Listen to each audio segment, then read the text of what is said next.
Hey there, folks. You guys know where this is, here at the Smithsonian Castle in Washington, D.C. Really cold day, but I wanted to do an update video on the incredible Trachycarpus fortunei here. And I actually meant to bring soil to cover this roots up of this palm, but I figured today isn't the best day because the ground is literally, I mean, it's frozen pretty solid. So I wanted to wait for that. I don't want to tamper with the roots or anything, but the roots are a bit exposed, as you can see. Not a great thing in winter, yeah, they should be, soil should be like up to here.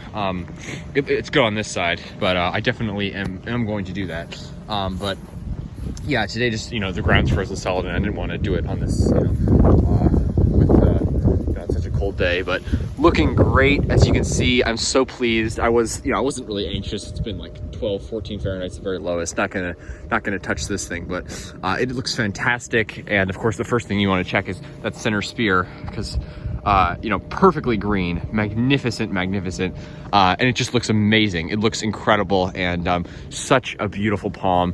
And I'm so happy to see this thing doing well. You know, a lot of people attest its hardiness, this specific palm, making it through so many winters to the old location, which was definitely amazing, and it'll definitely be a little more of a test here. But I think that this is just some sort of crazy hardy strain of Trachycarpus, because you got to give some credit to the individual palm itself. It's made it through some crazy cold winters. 2014, which took out so many of our trachys here in the city. Not mine personally, I didn't have any trachys back then, but took out so many trachys across the city. This thing made it through like a champ with just, generally speaking, not that much damage. I mean, it looked pretty great, considering how rough of a winter it was. And that killed a lot of mature, established trachys, which is really sad. But this one just made it through, and it's just incredible. This palm never fails to amaze me, and it's so big. And I was actually kind of surprised how much the crown's filled in actually since the transplanting. You can see leaves getting blown around there in the wind, and certainly they've been weighed down probably a bit by the snow. Yeah, it looks great, and I bet you by the end of next summer, that crown's gonna be totally back, and then they can let it start skirting again, hopefully, because they used to let it even get like a small skirt down there, which is really awesome. And you can see how thick that trunk's become. I mean, it looks pretty thick compared to like trachys out in LA or warmer places, just with all that cold, all that extra insulation. Just amazing. This palm never fails to impress me. I am so incredibly glad that this is here. And I mean, judging by how well it's done this winter in its new spot, I think it'll be here for many years to come. I think hopefully it'll be pretty long term in this spot as well, because it just looks so healthy, and that spear is incredibly healthy. And it looks like, at least for the next couple weeks, only after tonight, which will get down to like 14, it's gonna be cold.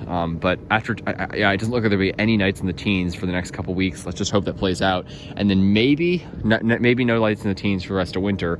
Let's hope and pray, fingers crossed. But you never know; it could always end up dipping back down. But hopefully it'll start warming, and then spring can come, and we can I'll cover up these roots, because I'm definitely going to do that.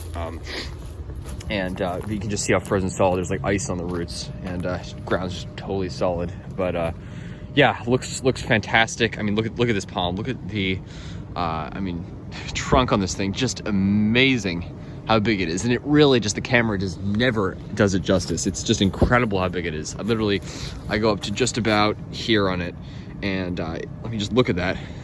I go up to like there, and then that's like another one, and it's nearing 20 feet at least. I mean, it's huge. It's like at least 3 of me probably. Just a huge palm, and just so impressive. You got to come to the Smithsonian Castle. And like I said, this thing was planted at the Air and Space Museum 21 years ago, almost 22 years ago actually, in 2000, where it survived for 20 winters unprotected.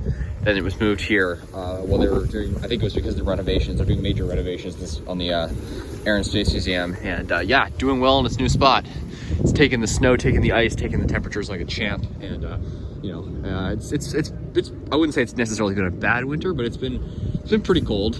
We've had some cold nights certainly, and this thing not at all phased. Those fronds look amazing, and just incredibly exotic looking.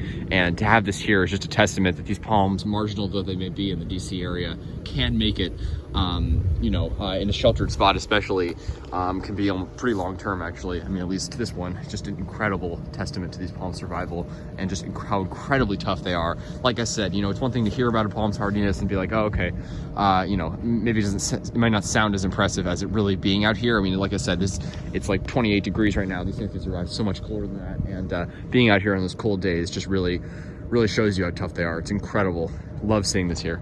All right, thanks for watching, and I'll keep you guys updated on this amazing palm. Take care.